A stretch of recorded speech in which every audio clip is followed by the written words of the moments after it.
찬양 받으시기에 합당하신 주님, 오늘 이 시간 주님 앞에 있는 그대로의 모습으로 나아갑니다.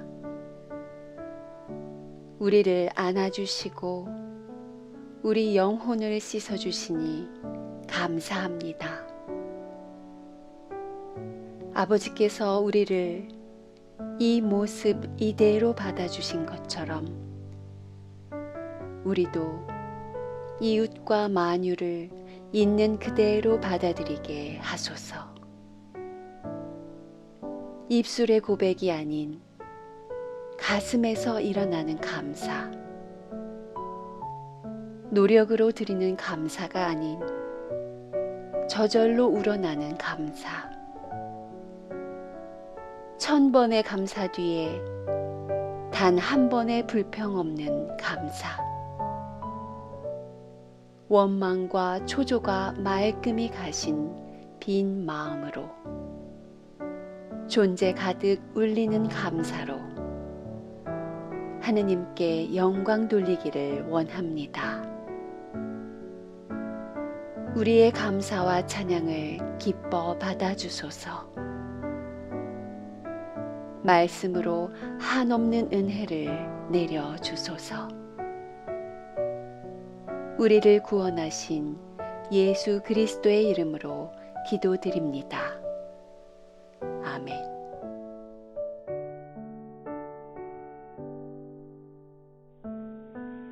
요한 공동체가 전한 거룩한 복음입니다. 예수께서는 이렇게 말씀하셨다. 정말 잘 들어두어라. 하늘에서 빵을 내려다가 너희를 먹인 사람은 모세가 아니다. 하늘에서 너희에게 진정한 빵을 내려주시는 분은 내 아버지이시다. 하느님께서 주시는 빵은 하늘에서 내려온 것이며 세상에 생명을 준다. 이 말씀을 듣고 그들이 선생님, 그 빵을 항상 저희에게 주십시오 하자 예수께서는 이렇게 대답하셨다. 내가 바로 생명의 빵이다. 나에게 오는 사람은 결코 배고프지 않고 나를 믿는 사람은 결코 목마르지 않을 것이다. 주님의 말씀입니다. 하나님께 감사드립니다.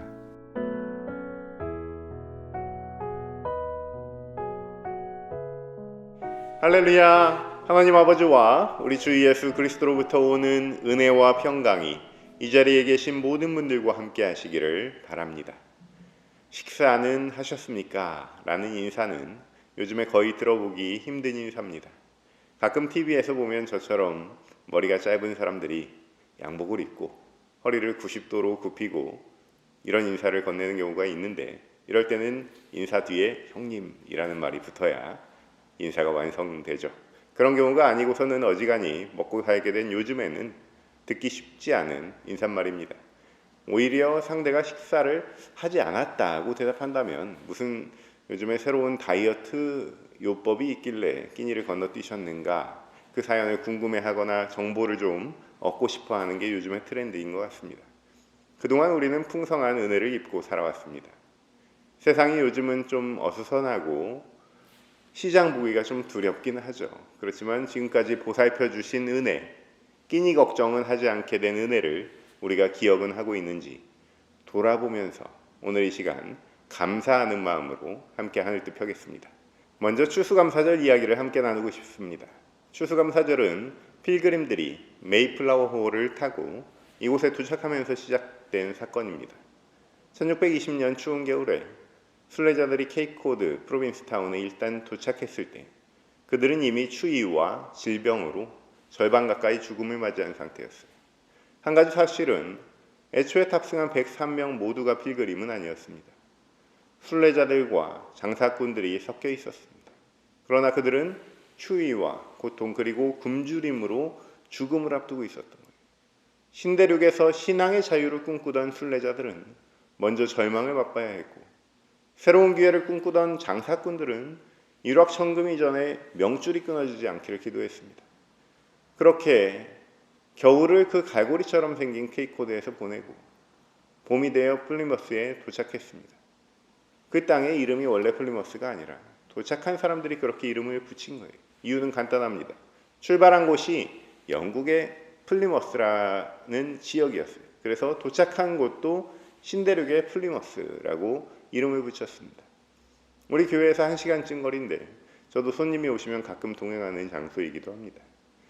그러한 우여곡절 끝에 플리머스에서 봄에 씨앗을 뿌렸습니다. 가을이면 성대한 잔치를 베풀 것이라는 꿈을 갖게 됐습니다. 그러나 얼마 지나지 않아 사람들은 좌절할 수밖에 없었어요. 영국에서 가져온 그 종자가 새로운 땅에서 잘 자랄 리가 없었기 때문입니다. 다행히 도움의 손길이 있었어요. 완파누악이라는 원주민들이 이 땅에서 잘 자라는 종자들을 갖다 주고 당분간 먹을 거리를 제공했습니다. 결국 가을이 되었습니다. 애초에 신대륙에서 꿈꿨던 것처럼 풍성하지는 않지만 다행히 살 수 있다라는 희망이 생겼기 때문에 그 희망을 가지고 감사하는 예배를 드린 것이 바로 추수감사절입니다. 그러므로 우리가 추수감사절에 대해 갖고 있던 선입관 가운데 두 가지는 다시 생각해 봐야 할 일입니다. 첫째는 내 힘으로 내가 가진 종자로 한 해의 결실을 맺을 수 있어서 감사했다면 한 번만 다시 생각해 봐야 합니다. 원주민들의 선한 손길을 도구로 사용하신 하나님의 인도하심이 없었다면 오늘날 우리의 추수감사도 없었습니다. 우리 인생은 내 힘으로 경작하는 것이 아닙니다. 우리가 스스로 일구면 그 다음에 하늘이 그 스스로 돕는 자를 돕는 것입니다. 하느님께서 사용하시는 도구는 우리 이웃이, 우리 가족이, 때로는 내가 배척했던 사람이기도 합니다. 결국 나 혼자서는 안 됩니다. 우리 공동체를 고맙게 여기고 사랑하는 마음으로 서로 하나 되는 몸부림이 바로 오늘 우리 추수감사주일에 마땅히 예배해야 할 마음가짐입니다. 둘째는 추수감사절이 풍성했다는 오해를 바로잡아야 합니다. 해마다 추수감사절이 되면 가정마다 상다리가 부러지게 차리게 됩니다. 한인들은 또 터키를 굽더라도 된장국이나 김치 같은 것들을 곁들여서 먹거나 한식도 또 따로 제대로 준비해서 먹기도 하기 때문에 이중으로 풍성한 상차림을 피할 수가 없죠. 하루만 그러는 게 아니라 기왕 차렸으니까 며칠 동안 배불리 먹게 됩니다. 그러나 본질은 둘째치고 원래 그랬는가 질문해 볼 필요는 있죠. 1621년의 추수감사는 믿음의 감사입니다. 생존에 대한 감사입니다. 수학을 해보니 겨울을 날 수 없을 정도로 너무 초라해요. 가진 것이 볼품 없을지라도 감사했던 신앙입니다. 그래도 우리 믿음의 선조들이 대단했던 것은 이 정도라도 감사할 줄 알았던 부분이 이렇게 없는데 감사하는 것은 무화과 나무 잎이 마르고 포도 열매가 없을지라도 감사했던 하박국 선지자의 감사입니다. 감사로 제사를 드리는 자가 나를 영화롭게 하나니 그 행위를 옳게 하는 자에게 내가 하나님의 구원을 보이리라. 아멘. 사랑하는 성도 여러분, 풍성하게 올 한 해 우리 삶을 은혜로 채워주시고 곳간을 채워주신 것에 대해서 감사하는 것은 마땅한 일입니다. 그러나 그러지 못했을지라도 그리고 하나님께서 그리 아니하실지라도 감사하는 것이 바로 추수감사의 정신인 줄로 믿습니다.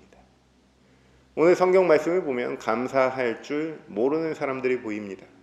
오병이어 사건으로 감동받은 줄은 알았지만 감사로 연결할 줄은 몰랐던 사람들. 이들은 모세가 하늘에서 빵을 내려다가 자신들의 선조를 먹였던 것들을 기억합니다. 참으로 신앙적이죠. 우리가 신앙이라고 다 같은 신앙이 아닙니다. 이들이 보이는 신앙은 맹목적인 신앙이에요. 문자적인 신앙입니다. 성경에 써 있는 대로 그대로 해달라는 겁니다. 모세가 빵을 내렸으니 오늘 우리에게 오실 메시아도 빵을 내릴 것이라고 믿는 신앙입니다. 엊그제 세계 인구가 80억을 넘겼죠. 문자주의적 신앙은 산타클로스가 루돌프를 타고 80억 전체 혹은 수십억 어린이들에게 선물을 나눠줄 것이라고 믿고 그러한 잘못된 믿음을 기반으로 선물을 과연 어떻게 이 밤 사이에 나눠줄 수 있는지 계산기 두드려 보는 그 신앙이 바로 문자적인 신앙이에요. 오병이어 사건 앞에서도 계산기 두드리는 사람들이 얼마나 많은지 모릅니다. 그러면 맹목적인 신앙의 반대는 무엇입니까? 질문하는 신앙이에요. 이 사건이 나에게 왜 닥쳤는가를 묻는 신앙이에요. 예수께서 5천 명에게 빵을 나눠주신 것이 신기하고 또 주었으면 하는 것이 맹목적인 신앙이에요. 그 빵을 나눠주신 것이 나에게 무슨 의미가 있는가? 예수께서 말씀하시고자 하는 가르침은 무엇인가? 나는 그 기적의 주인공이 될 수 없는가? 이렇게 묻는 것이 바로 질문하는 신앙입니다. 우리 교회에 오래전 사경에 인도차 오셨던 오광남 교수는 이렇게 말합니다. 문자 주의에 매달리면 종교는 그때부터 힘이 없어진다. 오늘날 종교가 힘이 없는 것처럼 보이는 시대에 우리는 살고 있습니다. 맹목적이기 때문이에요. 여러분, 종교의 힘이라는 것이 무엇입니까? 하나의 미랄이 되는 것이죠.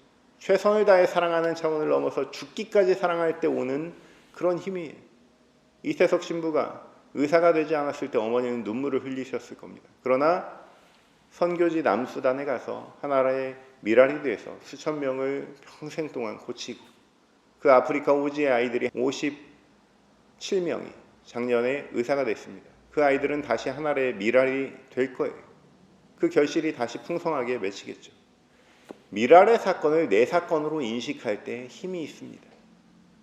이렇게 질문하는 신앙은 나에게 왜 이런 일이 닥치는가 하는 질문으로부터 시작되는 거예요. 그런데 2000년 전 갈릴리에서는 어떤 일이 일어났는지 한번 봅시다. 오병이어 사건을 통해서 수천 년간 기다려왔던 메시아가 드디어 나타날 것이라고 믿는 사람들이 몰려듭니다. 그리고 그들의 조건은 모세처럼 해달라는 거예요. 실제로 20세기에 보면요, 사회주의 이상을 실현하고자 하는 그 지도자들 가운데 온 국민들에게 빵을 진짜로 나눠주는 사람들이 있었습니다. 우유 배달하듯이 집 대문 문고리에 빵을 딜리버리 해주는 거예요. 이런 혁명이 성공할 수 있었겠습니까? 아직 빵을 나눠줘서 성공한 사례는 발견할 수 없었습니다. 그러나 군중들은 빵을 달라고 아우성이에요. 며칠 전 그 언덕에서 보이신 기적을 또 보여달라는 거예요. 감사를 주제로 우리가 요한복음 6장 본문을 지난주부터 다루고 있는데요. 우리가 감사하는 방법 가운데 획기적인 전환점으로 생각해야 될 부분이 있어요. 감사한데 더 감사하게 해달라고 하면 꽝입니다. 감사를 수단으로 생각하는 순간, 감사를 이용해서 내 탐욕을 채우려는 순간 기적은 일어나지 않습니다. 감사함 자체의 기쁨 안에서 순수하게 누리시기를 축원합니다. 그렇게 아우성인 군중들은 지금 호의를 권리로 착각하고 있습니다. 한 번 주셨으면 감사할 줄 알아야 하는데 당연히 맡겨놓은 것처럼 달라고 아우성이. 배고픈 들판의 군중들을 바라보고 발생한 연민으로부터 감사로 이어지는 기적의 순간을 군중들은 이용하는 거예요. 또 감사할 거리를 만들어 달라는 거예요. 한 번 했는데 두 번 하는 게 그렇게 어렵냐는 거예요. 모세와 같이 해달라는 거예요. 이에 예수께서 말씀하십니다. 정말 잘 들어주어라. 하늘에서 빵을 내려다가 너희들을 먹이는 사람은 모세가 아니다. 하늘에서 너희에게 진정한 빵을 내려주시는 분은 내 아버지시다. 우리는 하나님의 손길을 착각하며 살아갑니다. 오래전 매사추세츠의 필그림들이 위대했던 이유는 자신들의 입에 먹을 것을 넣어주고 종자를 제공한 원주민들에게 감사한 것보다 더 큰 믿음의 감사를 하느님께 드렸다는 점이에요. 하나님의 손길을 경험한 거예요. 저는 지금 아나모임처럼 감사할 줄 모르는 그리스도인이 되라 이렇게 말씀을 드리는 것이 아닙니다. 도움의 손길을 내민 사람들에게 감사하는 것은 당연하지만 그 너머를 봐야 된다는 거예요. 손길을 움직이신 분, 나를 죽으라고 내버려 두지 않으시고 살리시는 분은 누구인가? 이러한 물음 가운데 매 순간순간 하나님의 손길을 경험하는 인생 되시기를 주님의 이름으로 축원합니다. 예수께서는 빵을 내리시는 분은 모세가 아니라 하나님이라고 분명하게 선포하십니다. 도움의 손길은 원천적으로 하나님께로부터 나오는 거예요. 그러면 하나님께서 주시는 빵은 어떤 빵입니까? 33절 말씀입니다. 하나님께서 주시는 빵은 하늘에서 내려오는 것이며 세상에 생명을 준다. 예수님께서는 지금 답을 가지고 계시긴 한데 한 번에 말씀하지 않고 계시죠. 깜짝 놀랄 답이 숨겨져 있습니다. 바로 이런 군중들의 반응을 미리 알고 있었기 때문에 제 입으로 실토하도록 1절만 말씀해 주신 거예요. 군중들의 대답이라는 것은 바로 이렇습니다. 선생님, 그 빵을 항상 저희에게 주십시오. 우리는 제각각의 신비를 마음에 품고 있습니다. 크든 작든 어떠한 종교적인 체험을 가지고 그리스도인이 되기로 결심했어요. 엄청난 기적의 사건은 아닐지 몰라도 초월적인 손길에 대한 경외심을 품었던 순간이 있었을 것입니다. 그런데 정작 신앙생활을 오래 하다 보면요, 그 뿌리가 참으로 얕아지는 경우가 있습니다. 바람만 불어도 뿌리가 뽑힐 만큼 얕아져요. 그렇게 얕은 뿌리를 가지고 하늘로부터 공급받고자 할 때 주문처럼 외우는 것이 있습니다. 주시옵소서. 이미 너무 충분한데 뭘 자꾸 달라고 하는지 모르겠습니다. 하나님도 비슷한 신경일지도 모르겠어요. 2000년 전 군중들은 예수님께 또 달라고 합니다. 그 빵을 항상 저희에게 주시옵소서. 우리는 상식을 알고 예절을 합니다. 그것뿐만 아니라 초월이 있다는 사실을 알기에 더 깊이 파보고자 종교 생활을 합니다. 그렇지만 막상 해보니까 사람들이 생각보다 깊은 신앙을 갖고는 있지는 않다는 것을 금세 알아차리는 거예요. 직분이 있는 분들조차도 의외로 문자적인 신앙만으로 버티는 사람들이 있다는 것을 알게 되는 거예요. 그래서 간단히 해도 되겠구나 하는 안도감이 듭니다. 어떤 사람은 주일 성수 11조 생활만으로 금세 직분도 갖추고 부자도 되는 것 같습니다. 그냥 쉽게 하고 싶은 그런 생각이 드는 거예요. 처음에 의도는 그게 아니었는데 다들 하는 대로 하고 싶은 마음, 그저 내 생을 풍성하게 만드는 데 사용하는 도구로 그냥 예수님을 좀 갖다 쓰자는 마음, 그런 심리가 생기기도 합니다. 그것이 바로 오늘 성경에 나오는 군중의 심리예요. 이에 예수께서 말씀하십니다. 내가 바로 생명의 빵이다. 나에게 오는 사람은 결코 배고프지 않고 나를 믿는 사람은 결코 목마르지 않을 것이다. 정신과 의사 중에 로저 굴드라는 사람이 이런 말을 했습니다. 인간에게는 정서에 반응하는 유령 위장이 있다. 왜 사람들과 시끌벅적하게 떠들고 집에 돌아가면 희한하게 라면이 먹고 싶다거나 간식이 땡긴다거나 하는 그런 경우를 말하는 거죠. 사람은 기분이 좋지 않을 때나 누군가가 그리울 때 배가 고프다고 합니다. 반대로 누군가와 믿음이 생기거나 친밀한 감정을 느끼면 공복감이 사라진다고 합니다. 우리 권사님 중에 교회에서 친교만 하고 집에 돌아가면 저녁까지 배가 안 고프다는 그런 말씀이 생각났습니다. 물론 평소보다 좀 많이 드셔서 그럴 수도 있는데 저도 생각해 보니까 친밀한 관계를 가지고 나면 배가 고프지 않은 경우들이 많았습니다. 예수님은 우리 줄인 배를 보고 연민은 느끼실 수 있습니다. 그러나 우리 창자를 채워주시려고 오신 분은 아니세요. 예수님은 생명의 빵이십니다. 먹어도 먹어도 배고프고 마셔도 마셔도 목마른 세상의 헛된 교훈과 차원이 다른 영적 먹이로 우리에게 오셨습니다. 그런데 군중들은 예수님을 달라고 하질 않습니다. 모세처럼 빵을 내려달라고 할 때의 그런 열정이 보이지 않습니다. 예수님을 보고도 믿지 않습니다. 우린 이러한 군중들의 어리석음을 잘 압니다. 우리 또한 한때 문자적이거나 맹목적인 신앙으로 어리석음에 빠져 있었음을 고백합니다. 괜찮습니다. 다 과정입니다. 예수께서는 우리의 이러한 연약함을 채우시려고 자신의 몸을 내어주시는 거예요. 우리에게 생명의 빵이 되어주십니다. 그 생명의 빵이 여러분 가슴에 들어있습니다. 사랑하는 성도 여러분, 이 가을 오곡백과로 우리 곡간을 풍성하게 하신 하나님께 감사합시다. 이 어려움의 시기에 하루하루 지키시는 은총에 감사합시다. 그리고 그러한 감사를 넘어서 우리 영혼을 채우시는 생명의 빵에 감사합시다. 우리 주님께서 우리에게 자신을 내어주심으로 마침내 그리스도와 하나가 되었음에 감사하는 것이 우리 인생 최고의 감사입니다. 그러한 감사가 우리 삶의 본바탕에 깔려 있을 때 춥거나 덥거나 배고프거나 아프거나 하는 그런 고통은 아무것도 아닙니다. 그 또한 감사합니다. 살아있음을 느끼게 하는 감사합니다. 앞으로 더 나아질 일만 기대할 수 있어서 감사합니다. 그리 아니하실지라도 감사합니다. 그렇게 감사할 수 있는 이유는 우리 안에 생명의 빵이 있기 때문입니다. 이러한 진정한 감사가 우리 영혼에 가득 채워지는 복된 추수감사절 되시기를 주님의 이름으로 축원합니다. 모든 지각 위에 뛰어난 하나님의 평강이 그리스도 예수 안에서 너희 마음과 생각을 지키시리라.